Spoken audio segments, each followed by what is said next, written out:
Sebuah rekaman ramai dibicarakan warganet di media sosial Telegram pada Rabu 30 Oktober 2024. Dalam rekaman tersebut memperlihatkan detik-detik kendaraan militer BMP CV-90 Angkatan Bersenjata Ukraina dihancurkan di perbatasan wilayah Kursk.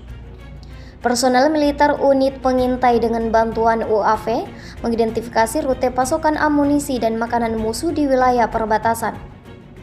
Pengintai kelompok tersebut menambang rute pergerakan prajurit Angkatan Bersenjata Ukraina yang mencoba melakukan rotasi di posisi mereka, menabrak ranjau yang terpasang. Akibat ledakan kendaraan tempur infanteri buatan Swedia CV-90 hancur, dan personel musuh terkena amunisi yang dijatuhkan dari UAV.